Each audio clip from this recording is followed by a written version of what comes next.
रंग कल्याण संस्था धारचूला की इकाई के द्वारा आज धारचूला में रंग कल्याण संस्था के स्थापना दिवस पर भारी धूम देखने को मिली। 37वें स्थापना दिवस में सभी रंग कल्याण संस्था के लोग मौजूद रहे। 18 मई 1989 को लखनऊ में रंग कल्याण संस्था का आगाज हुआ था। आज के मुख्य अतिथि रंग कम्युनिटी स्कूल के संस्थापक देवेंद्र सिंह गर्ब्याल व उनकी पत्नी थी।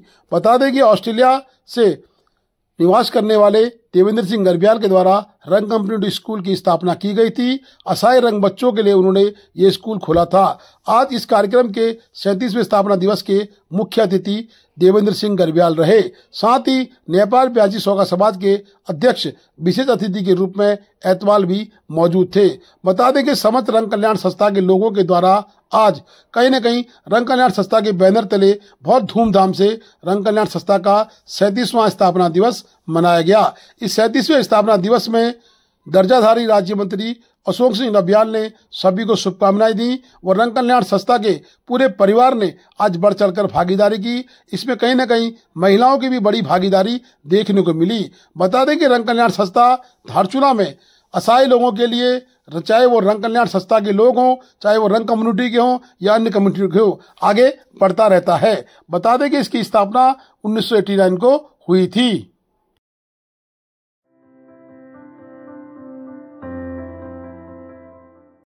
बिटकुल द्वारा बलवाकोट गुइया मोटर मार्ग में पैराफिटों का कार्य किया जा रहा है, जिनकी गुणवत्ता से कहीं न कहीं क्षेत्रीय लोगों में नाराजगी है।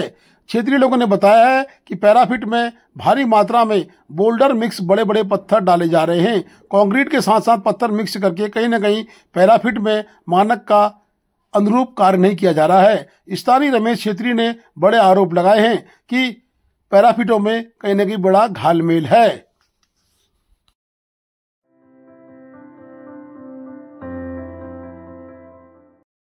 केंद्रीय स्वास्थ्य मंत्री जेपी नड्डा ने रविवार को आदि कैलाश और ओम पर्वत के दर्शन किए। उन्होंने इस स्थल को बेहद खूबसूरत बताते हुए कहा कि उनकी यात्रा अविस्मरणीय है। इससे पहले गुंजी पहुंचने पर स्थानीय लोगों ने रंग परंपरा के अनुसार पगड़ी पहनाकर वो पुलिस के द्वारा गार्ड ऑफ ऑनर देकर उनका स्वागत किया गया। उन्होंने आर्मी गेस्ट हाउस पहुंचकर आईटीबीपी व एसएसबी के जवानों से भी मुलाकात की। उन्होंने जवानों के साहस और समर्पण की सराहना करते हुए कहा कि जवानों के त्याग और बलिदान का पूरा देश सम्मान करता है। उन्होंने ऑपरेशन सिंदूर की सफलता के लिए जवानों का धन्यवाद किया।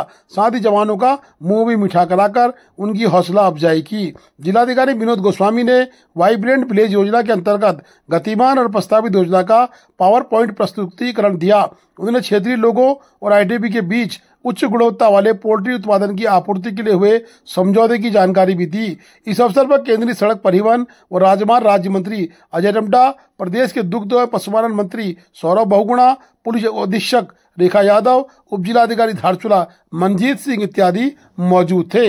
बता दें कि उक्त कार्यक्रम में क्षेत्रीय लोगों ने फूल मालाओं से जेपी नड्डा को लाद दिया। वहीं जेपी नड्डा ने भी लोगों के स्वागत से अभिभूत होकर लोगों को धन्यवाद दिया। सिंदूर को भारतीय सेना ने जीत के अंजाम पर पहुंचाया और पाकिस्तान के छक्के छुड़ाए, उससे देशवासी 140 करोड़ देशवासी बहुत बहुत गौरवान्वित महसूस करते हैं। और आप सब पर हम सब देश की सीमाओं की रक्षा। केंद्रीय मंत्री जेपी नड्डा को पारंपरिक रंग परिधान पहनाकर लोगों ने सम्मानित किया। आदि कैलाश में उनको रंग परिधान पहनाकर सम्मानित किया गया। साथ में उनके आए हुए मंत्रियों को भी रंग परिधान पहनाया गया। रंग पोशाक में कहीं न कहीं सारे मंत्री वाइब्रेंट विलेज के ही लोग लग रहे थे। बता दें कि स्थानीय गुंजी के नागरिकों के द्वारा लगातार उनके स्वागत से जेपी नड्डा अभिभूत दिखाई दिए। रंग परिधान में उन्होंने शिव की अर्चना पूजा भी की। पूजा अर्चना के उपरांत उन्होंने वापसी में नाबी, गुंजी इत्यादि गांव में लोगों से जाकर खुद मुलाकात की और वहीं उन्होंने आदि कैलाश में सेना के लोगों से भी बातचीत की और उनको ऑपरेशन सिंदूर की सफलता के लिए बधाई दी।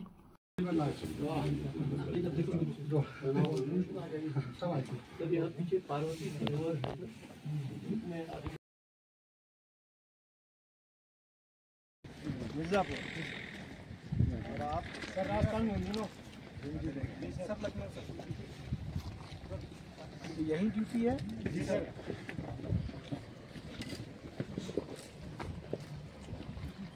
वंदे मातरम, वंदे मातरम, भारत माता की जय। मिठाई आ रही, मिठाई आ रही, एक मिनट, हम मिठाई खिलाएंगे।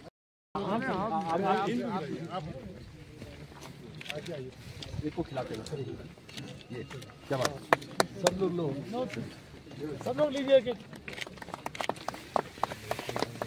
भारत माता की जय, भारत माता की जय। रंग परिधान में सज धज कर सभी मंत्रियों के द्वारा आदि कैलाश में फोटो सेशन भी कराया गया और आदि कैलाश में रंग कल्याण समिति के लोगों को धन्यवाद भी दिया गया।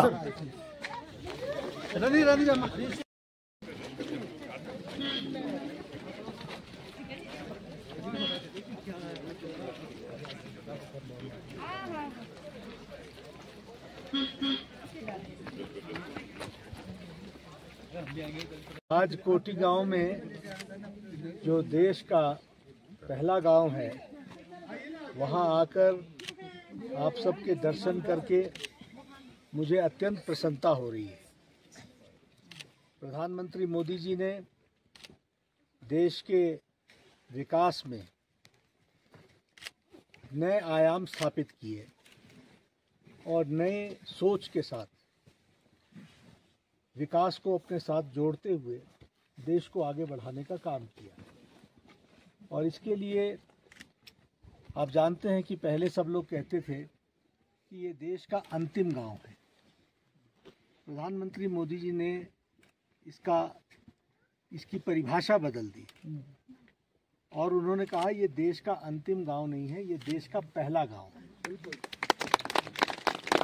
और पहला गांव का मतलब है विकास का काम सबसे पहले गांव से शुरू होगा। और इसीलिए आपके ध्यान में होगा कि जहां 70 वर्ष तक सड़क की नाम की चीज़ नहीं थी, आज वहां पक्की सड़क बनी है।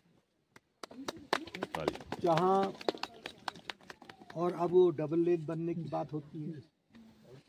जहां बिजली नहीं थी वहां सोलर के माध्यम से बिजली पहुंचाई गई, विंड एनर्जी के नाम से बिजली पहुंचाई गई और वैसे भी 4G का कनेक्शन के लिए योजनाएं बन रही हैं।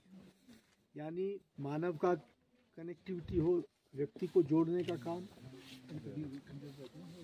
वाईफाई से जोड़ने का काम, और यहाँ जो हमारा प्राकृतिक सौंदर्य है और जो हमारी धरोहर है, जो हमारा सांस्कृतिक धरोहर है, उसको विकसित करना और उसको संभाल करके आगे बढ़ाना, ताकि आप देहरादून ना जाएं, आप हल्द्वानी ना जाएं, आप दिल्ली ना जाएं, बल्कि दिल्ली मुंबई यहाँ आए आपके पास इसके लिए काम करें। और आपने देखा होगा कि प्रधानमंत्री मोदी जी के आने के बाद यहाँ टूर बढ़ावा हुआ है। अब लोग यहाँ की ओर आ रहे हैं। कोई आदि कैलाश के दर्शन के लिए आ रहे हैं, कोई यहाँ के प्राकृतिक सौंदर्य के लिए आ रहे हैं, कोई यहाँ की धरोहर, सांस्कृतिक धरोहर के लिए आ रहे हैं। और आप सब लोग पारंपरिक तरीके से जिस तरीके से उनका स्वागत करते हैं, उसके कारण से उन लोगों के दिल में भी एक बहुत अच्छी जगह आप बना पा रहे हैं। तो हमारी कोशिश है कि यहाँ का इंफ्रास्ट्रक्चर बढ़े और प्रधानमंत्री जी के नेतृत्व में उसके लिए वाइब्रेंट विलेज में 600 से ज़्यादा विलेज जोड़ा गया है। हज़ारों करोड़ रुपए खर्च हो रहे हैं ताकि आपका विकास जो वर्षों से रुका हुआ था उसको बढ़ाया जाए। तो इसलिए आपकी पिछली 5-7 साल में तस्वीर बदली है और आगे और तीव्र गति से बदलेगी। इस बात का भारत माता की जय, भारत माता की जय। चलिए, बहुत बहुत धन्यवाद। धन्यवाद जी। भारत सरकार में मंत्री अजय टम्टा जी, हमारे देश के अध्यक्ष और राज्यसभा में मेरे साथी महेंद्र भट्ट जी, हमारे सौरभ बहुगुणा जी, हमारे जोशी जी अध्यक्ष, हमारे चुफाल जी जो पूर्व के अध्यक्ष हैं और उत्तराखंड सरकार में पूर्व मंत्री, सभी वरिष्ठ नेतागण और यहाँ उपस्थित नाभी गांव के देवी और सज्जनों और मीडिया के मेरे साथी, प्रिंट मीडिया, इलेक्ट्रॉनिक मीडिया के मेरे साथी, और मैं कुछ पर्यटक भी देख रहा हूँ, उन सबको भी मैं नमन करते हुए आज मेरे लिए बहुत ही खुशी का विषय है और खुशी के साथ साथ सौभाग्य का विषय है कि मुझे आज गुंजी गांव में आने का और नाभी गांव में आने का सौभाग्य प्राप्त हुआ और साथ में आदि कैलाश भगवान शिव के दर्शन करने का सौभाग्य प्राप्त हुआ और इसके साथ साथ इस तीर्थ यात्रा में आप सब लोगों के दर्शन करने का भी मुझे सौभाग्य प्राप्त हुआ। हम सब जानते हैं कि देश में प्रधानमंत्री मोदी जी के आने के बाद और भारत के प्रधानमंत्री बनने के बाद देश एक नई सोच के साथ विकास की ओर आगे बढ़ रहा है और जो हमारी मौलिक सोच थी जिसमें हम अपनी पुरानी परंपराओं को ध्यान रखें, आधुनिकता के साथ जोड़े, टेक्नोलॉजी के साथ जोड़े और भारत के हर एक इलाके का सर्वांगीण और संपूर्ण विकास हो सके, इस योजना को लेकर के आदरणीय प्रधानमंत्री मोदी जी ने अपनी नीतियां बनाई। एक ही बात से स्पष्ट हो जाता है कि एक समय में हम कहते थे कि यह भारत का अंतिम गांव है। प्रधानमंत्री मोदी जी ने इसकी परिभाषा, इसके डेफिनेशन उसको बदल डाला और उन्होंने कहा यह भारत का पहला गांव है। अब यह कहने से ही नीतियां बिल्कुल उलट गई। लगभग 60 साल तक भारत के पैसे से इंडिया का डेवलपमेंट हो रहा था, लेकिन 2014 के बाद भारत के पैसे से भारत का डेवलपमेंट और विकास हुआ और इसीलिए नीतियां बदलने के कारण आज जिसको हम माइग्रेटरी विलेज कहते थे, माइग्रेशन विलेज कहते थे, आज वो वाइब्रेंट विलेज हो गया। और इसलिए प्रधानमंत्री जी ने कहा कि ये देश के प्रहरी भी हैं और देश के विकास के पहले हिस्सेदार भी हैं और इसीलिए ऐसे 600 से ज्यादा गांव चिन्हित किए गए जो देश के पहरेदार होने के नाते उनको सबसे पहले ताकत देने की आवश्यकता है और उसके साथ साथ देश का पहला गांव होने के नाते उनके विकास में और उनके संपूर्ण विकास में हमको अपना योगदान करने की भी आवश्यकता है और इसलिए ऐसे 600 गांवों के लिए हजारों करोड़ रुपए का बजट रखा और तय हुआ कि सड़क, बिजली, पानी, वाईफाई, स्वास्थ्य, शिक्षा, इसकी जरूरतों को सीधे सीधे पहुंचाया जाए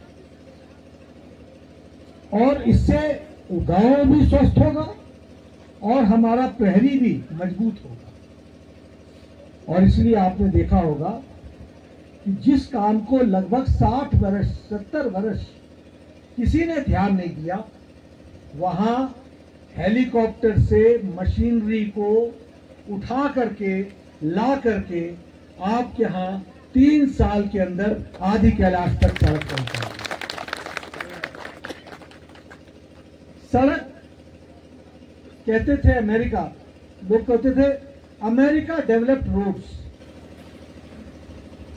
तो वहां कहा गया कि नो, रोड्स डेवलप्ड अमेरिका, सड़क ने अमेरिका का विकास किया। उसी तरीके से मैं पहाड़ से आता हूं, मुझे मालूम है मैं अपने बचपन में अपने गांव जाने के लिए, मेरे को लेने के लिए गांव से लगभग 20 किलोमीटर दूर तक नौकर आते थे, घोड़े आते थे, खच्चर आते थे, और वो मुझे लगभग 1 दिन की यात्रा करा करके मेरे गांव तक ले जाते थे। बिजली नहीं थी, सड़क नहीं थी। जाने का मतलब ये होता था कि ऐसे जैसे मैं दूसरी दुनिया में पहुंच गया, और जब आता था तो यही व्यवस्था से आता था। इसलिए मैं व्यक्तिगत रूप में जानता हूं कि बिना सड़क के गांव का अर्थ क्या होता है। आज आपको सड़क आ गई तो मैं आज आदि कैलाश से दर्शन करके, डाभी गांव हो करके, भूटी गांव हो करके, और वापस मैं गुंजी पहुंच जाऊंगा और आगे अपनी यात्रा को भी पूरा कर लूंगा, क्योंकि सड़क है। अब हम 4G पहुंचा रहे हैं, वाईफाई पहुंचा रहे हैं। वाईफाई पहुंचाएंगे तो यहां पर कनेक्टिविटी बनेगी। हमारा नौजवान पढ़ाई की दृष्टि से या दुनिया से जुड़ा होगा। Please do like, share and subscribe DCL News.